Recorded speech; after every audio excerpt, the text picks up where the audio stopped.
Most people think my mom is Khmer, but actually my dad's Khmer and my mom is American. My dad's full Khmer, he speaks Khmer, he was born in Cambodia, and so we grew up mostly with all the Khmer speaking family, and my mom is American, but I grew up in America, so I don't speak fluently, unfortunately. Actually, my introduction is pretty much the main thing I can say in Khmer. I said ជំរាបសួរអ្នកទាំងអស់គ្នាខ្ញុំឈ្មោះ Sydney Sari Merit ខ្ញុំបាយកាពីប Miss Supranational Cambodia 2025 ខ្ញុំអាយុ20ឆ្នាំខ្ញុំកូនកាត់ American និងខ្មែរ I've been living here in Cambodia for 2 months now, but it's not my first time in Cambodia. This is just my first time here, like long term. this is not your first time in Cambodia. No. Where was your first time? When did you visit first? My first time in Cambodia was 2019. I think I was 14. Yeah. So I came here for 1 month with my family. It was right before COVID. We made the perfect window right before COVID. And we spent 1 month going around Cambodia. It was my first time like really out of the US. I had been to like Mexico and Canada, but in the US going to Mexico and Canada doesn't count as getting out of the country. I don't even think you need a passport. What is your first impression? Your first time here? So, okay, preparing to come to Cambodia, my family scared the crap out of me. I'm not even gonna lie. They were like, there's no proper toilets, and people, are like basically telling me like it's a third world country and you're gonna have such crazy culture shock and it's gonna be crazy, and like I literally was so scared. I think I cried before coming here, and I was like, they scared the crap out of me. They're like, you're gonna get kidnapped, you have to be careful. Yeah, they're like, you have to be careful, don't go alone anywhere, don't wear this, don't wear that. And I was like, oh my god. And I got here and I was like, you guys, what are you talking about? This is fine. They scared me so much that when I came here I had no culture shock. Because I was prepared for something like my dad had been here in, I want to say, the 90s. And so they were telling me kind of about how they perceived in the 90s. And also my family, my dad's side of my family, they were Cambodian refugees. So they have this like maybe PTSD or preconceived conceptions of how Cambodia was 50 years ago. And didn't really take into account the growth that Cambodia has experienced since then. My grandparents are like, what in the world are you doing? Come back home, Sydney. Don't go alone anywhere. Someone's gonna steal your bag. Someone's gonna kidnap you.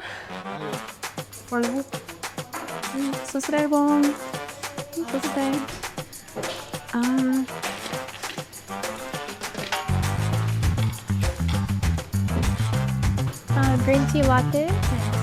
Ice. Hot, please. Small size again. Small size. Thank you.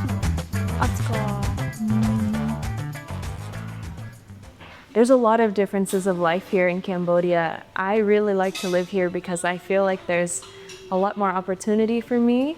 I feel a lot more free to, I guess, make my own career the way I want it to make it. I get to eat really good food every day here. It's a little bit more affordable for me to live here. But overall, like just really kind people in Cambodia. And I've only been here 2 months, but I love it. I'm really happy to be here, and I plan to stay quite a long time now.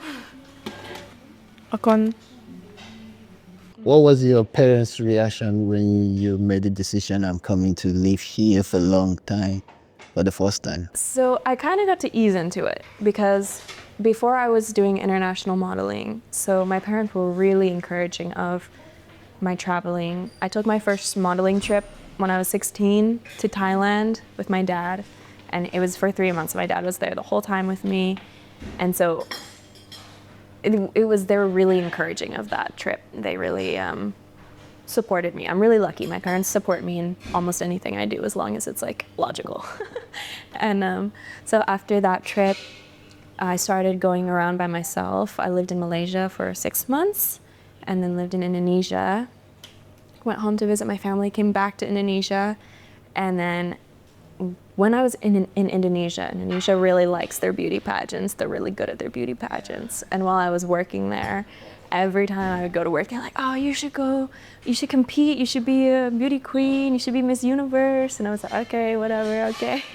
And then I started getting like DMs from like Cambodian fans telling me, oh, you should, like if they find out I'm Cambodian, you should come do a beauty pageant and stuff.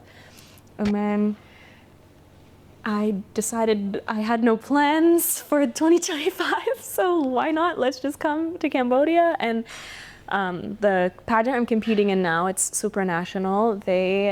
I had messaged with them, and it was the perfect pageant for me to join. The pageant really supports the candidates. They don't require us to pay money to compete. They help us find sponsors. They were really encouraging of me coming, even though I don't speak Khmer. They were like, it's okay, just come. We'll get it sorted out for you. And they speak pretty good English, most of the team. So it seemed like it was a good opportunity. And I was like, why not? Let's go do it. Your mom, your parents, everyone is in support of that. My mom, everyone was like, what are you doing a beauty pageant, Sydney? What in the world? And then I kind of, as I started to learn about beauty pageants and kind of the platform and the impact that it had, and it started to appeal to me more, and I started expressing that to my family. That's when my mom was the first to like really get on board with that. They were like yes, like okay. My mom was like supportive. My dad was like, what's going on? But he loves me, so he was like, okay, just be safe. They were a little concerned about my safety. But I also have relatives here. So when I first came here, I was staying with my aunt and like some relatives. So they were like, okay, at least we have family watching over Sydney. My life in the US. So most of my childhood, I grew up in the US. And so right after high school, that's when I left the US. And I've only been back for short times since I graduated. But in the US, I guess, a lot bigger. Things are a lot farther apart. There's a lot more people and a lot more, I guess, competition. There's this like hustle and speed of life that's a bit different than Cambodia. Things are happening really fast all the time, and I find myself caught up in a hustle all the time when I'm in the US. I'm a bit of a workaholic in general, but the US really pushes me to be the workaholic I am in a different way. But yeah, I never experienced feeling like I was an outsider or anything. It was in the US, nobody looks American. I don't know how to explain it. Like, you can't tell who's a foreigner versus who's a local. It's just, everybody's just human. So I grew up mostly in just like a melting pot of people, but I did spend a lot of time. My grandparents are really involved in the Cambodian community in Seattle, they love to be really involved. Everyone in the Cambodian community in Seattle knows my grandparents, so I was at Cambodian events a lot. I never felt judged, and I was never put in a circumstance where people made me feel poorly about where I was from, and I've always been quite proud of it. Me and my cousins, my siblings, we really love that we're Cambodian, and my grandparents love that we're Cambodian and taught us the values that's important to Cambodians. And so it's always been something I'm proud of. I've never ever had a moment where I didn't want to be Khmer. I love my Khmer side. I love that I have something a little different about me, and that Cambodia has such a beautiful, beautiful culture and beautiful arts, and those are things that I'm really proud of that are part of me, and it's cool that I get to embrace it now. Is there anything, of course it's too much, it's too early, but you still have you have anything that you were still finding it difficult to adjust here? I've actually like getting around and like understanding kind of how things work in Cambodia itself wasn't too tricky, because for one, I've been traveling in Asia for the past like 2 years. So I've also been in countries where I just don't understand what's going on because of the language. I'm good at understanding context.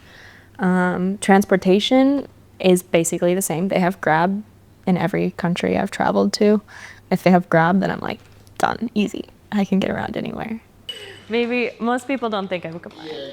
Most of the time, like when I go to temples or when I go to Wat Phnom, they make me pay like I'm a foreigner. And then I say, no, I'm Kongat Khmer.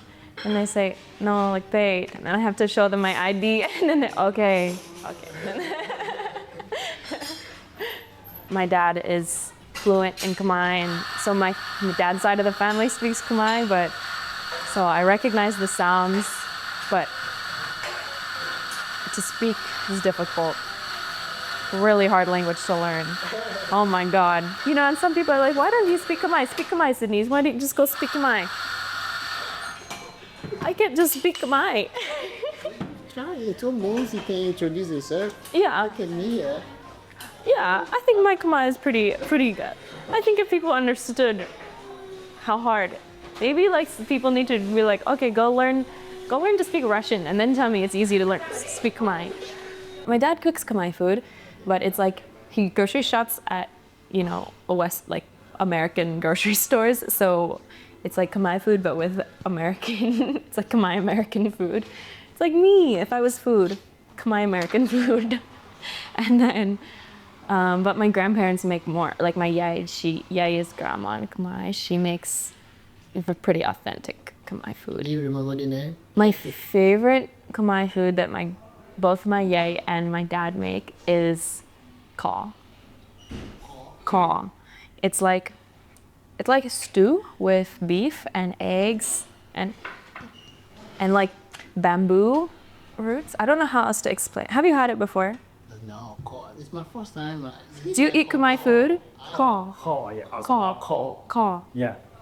Caw is like Caw. pork, big bamboo. Yeah. And the word red. Bamboo. Red, a big red. Yeah, it's like Yeah. it's a stew, I guess. Stew with like, and it normally sits for a long time because then the eggs like absorb the meat. It's like boiled eggs and beef. It's really good. You should try it. Okay, we can go on a next episode. Khmer food tour. Yeah. Okay, this is your first time coming to Cambodia, living in Cambodia for 2 months, and not with your parents, just you alone. What do you like about living here? I think my journey like in Cambodia has been it's been like kind of special because it's a place that is so important to my family. It's part of me. It's kind of a spiritual, and I believe in like kind of have a spirituality and stuff, and like coming here it feels like a chance for me to reconnect with like my roots and somewhere that my dad was born and is so important to my and that. And so coming here has been a little bit different for me than maybe other tourists because and also I get this opportunity to represent my country. I get a social platform that allows me to speak and share about Cambodia with Cambodians and with foreigners or with Cambodians that live abroad. It's been kind of a special experience to be here, and I feel like in a way I've found my place for now. Like the universe put me here and put me here for a reason, and I feel like it's the right place for me to be. What is the feeling like representing Cambodia in your country? Oh my gosh, it's such an honor. I love that I get to be a role model in the way that I want to be. In modeling, I kind of struggled with the fact that I didn't have a voice. It didn't really give me, I just kind of showed up to work and posed. And I love it, and I love working with people, but I didn't have the impact that I wanted to have. And I mean, still, it's growing. I just got here, but it's just been a really, really cool experience where I get to put on traditional clothes and I've gotten to wear the apsara costume twice now, and every time it's just such a beautiful thing. And then I show my grandparents, and my yay is like, oh my gosh, I saw you in the apsara at Angkor Wat. Like, I'm so proud of you. And like that, to me, like that could make me cry. That is just such a beautiful thing to hear, that I get to do something, and you know, I get to be a Cambodian citizen, and I get to contribute to the economy and hopefully make a difference in the growth of Cambodia. Do you think Cambodia is expensive place to live? It kind of depends. Phnom Penh is generally kind of expensive, especially for a Southeast Asian city. I mean, compared to the US, no. What I spend in the US, it's like, I can't live by myself in the US. There's no way. But here, I can live by myself. But I also find that there's like this kind of wealth gap where if I go outside and I go eat at like an authentic, like just like a Cambodian street food place, it's so cheap. Like it's really, really inexpensive. But then I can also go to like a nice restaurant and I can pay, $10 for a salad. And it just kind of depends how you live and where you live. And you can live expensive or you can live cheaper. There's both options. It's up to you. It's totally up to you. Whichever one you want, you can afford.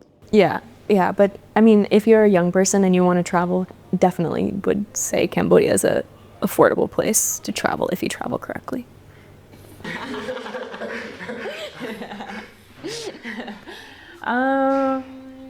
It depends. I mean, just like anybody else, everyone has different personalities. Sometimes, for me, things just get lost in translation all the time. So I'm always confused, if I'm being honest with you. It's just like I'm like, what's going on? Because there's translation and, so a lot of words in Khmer don't directly translate to English. So sometimes things just kind of get lost in communication. Yeah, my assistant normally translates. He's pretty good translating. He's also very young. So sometimes I have to be like, tell me, what are they saying? I'm confused. Do you think the language barrier affects you here? Yes.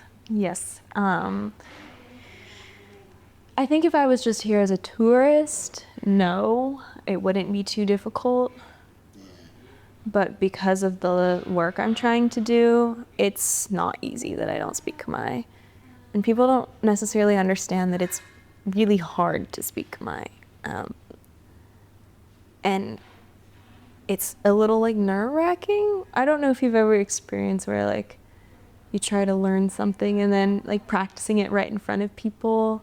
It's just a little like, and so they're like, it's funny how you said it. And I'm like, oh my God, I'm trying, you guys. Do you feel sad? Sorry. Do you feel sad sometimes or feel frustrated sometimes, when you try to pronounce some Khmer words and you did not get it the way you should or you think you should get? Yeah, it's a little discouraging. My tutor, I have a tutor and she's really, really good.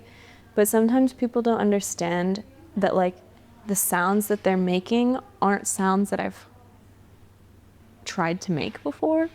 So like to me, there's one word, it's height and it's tall. It's kapua and kampua. Two different words. And I was trying to learn this and I couldn't hear the difference there's an M in one, an M sound in one, and there's not an M sound in the other. And it wasn't being pronunciated strong enough for me to understand that there was a difference. Kapua and kampua sounded the exact same to me. I don't know about you, but it sounds almost the same to me. A lot of similar words that I cannot even tell. Sometimes when you want to order like rice here is like buy. Why number 3 is like Or maybe. so when you want to order like 3 rice, how do you say that? Bye bye. So yeah, this kind of words. This one is like the bad one. I don't know, but choi and choi moi and the other one, which is like the bad one. You want to say the fuck and the yeah. So some of these words.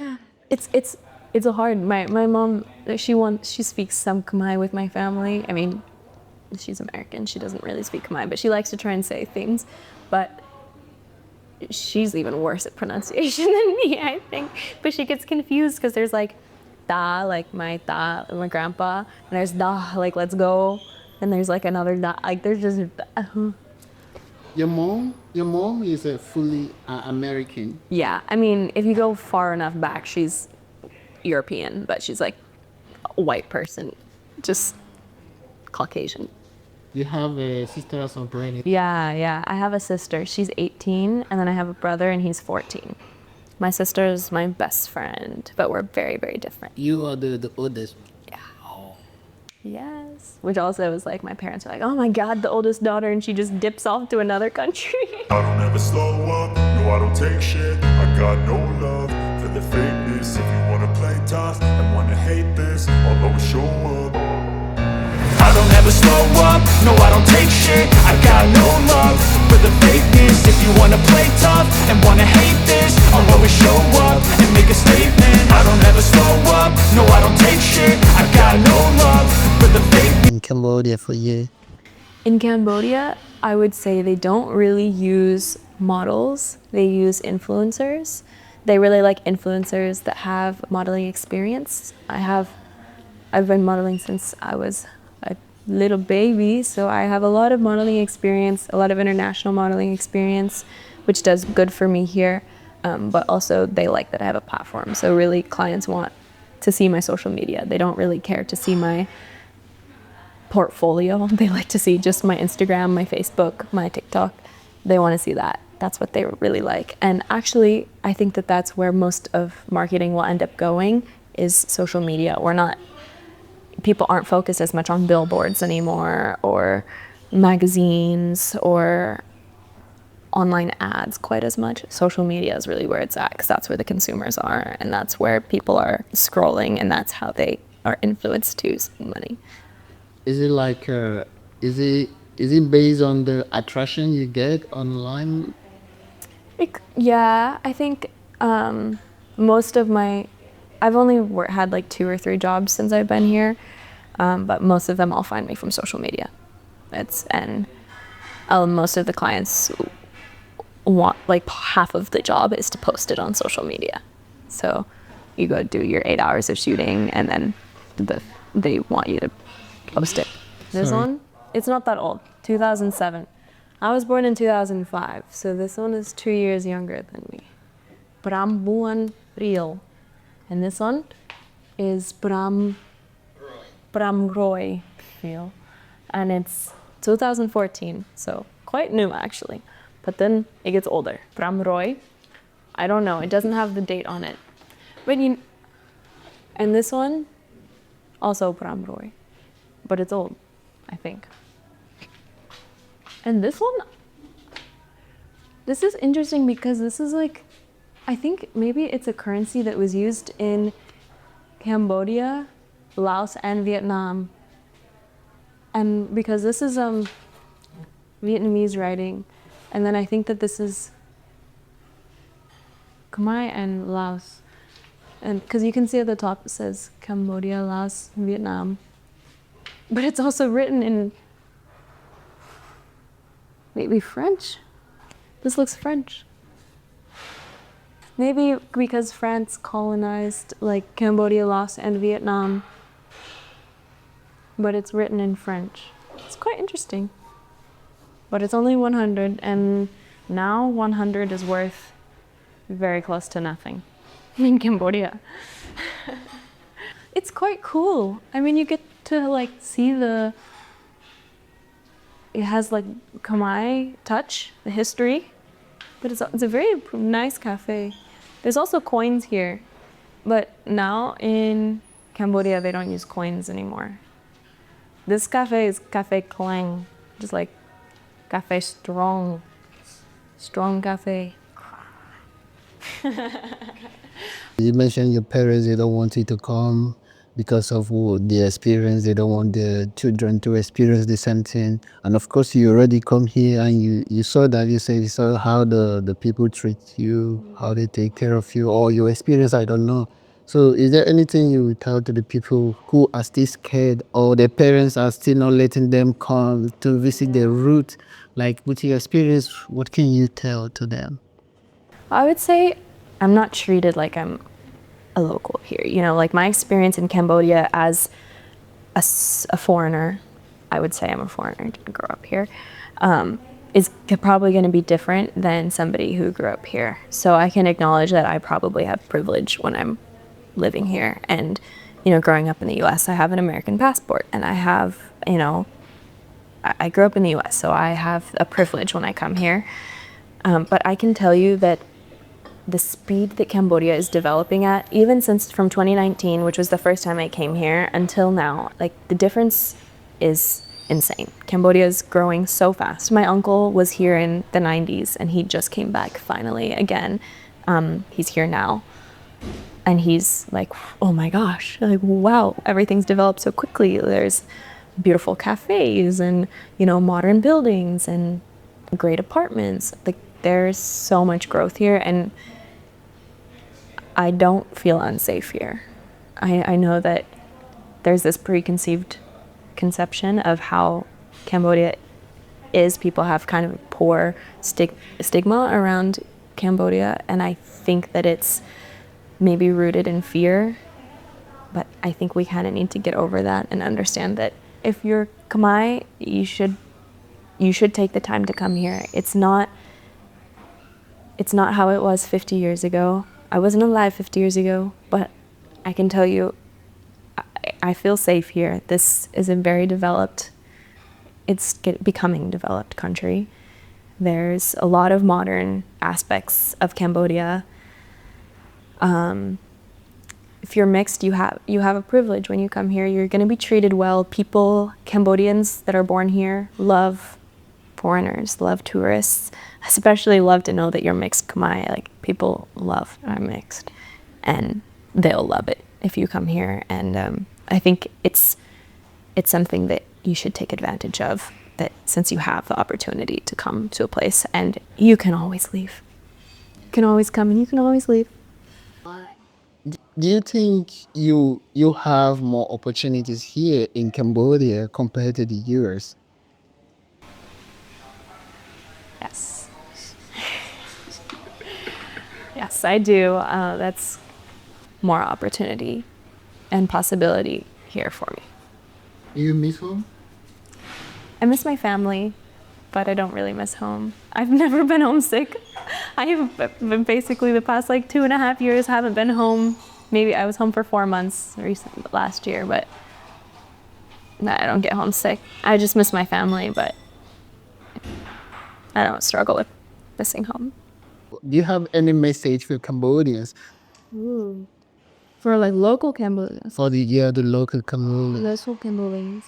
Well, I guess I just want to say thank you, because you guys have created such a beautiful environment that is so unique and makes me feel so welcome, makes other foreigners feel so welcome. Thank you for being so hospitable and so friendly. Keep making yummy food. I love the food. Yeah, I think just to keep the spirit, it's the spirit of Cambodia is just the most beautiful thing, in my opinion, and that is what will attract the tourism and the foreigners. It's just the kindness and the feeling welcomed. Yeah, so thank you.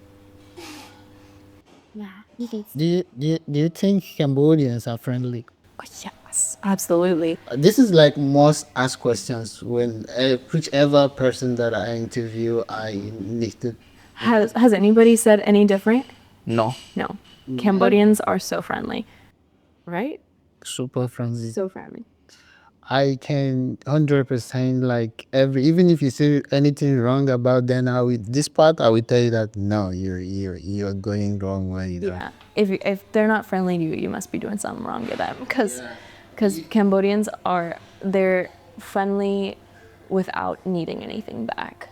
And actually, that was something when I first came to Cambodia that I think probably made the biggest impact on me. I was 14 and I was living at my relative's house, and right outside there was kids. They were playing outside, and they had this water bottle full of it's just dirty water, and they were throwing shoes at it. And they were just so entertained by this game.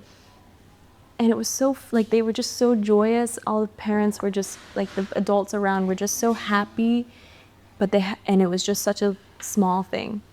And I was the joy that these people feel with so little is so beautiful. And when I go home to the US, I'd see people taking what they have for granted. Like, I had toys and toys and toys growing up, and I used to babysit all the time, kids who have tons of toys, and sometimes it's never enough. And it's kind of human nature, it's never enough, but something about here, people are really happy for what they have, and it's a beautiful thing that I think we can learn from.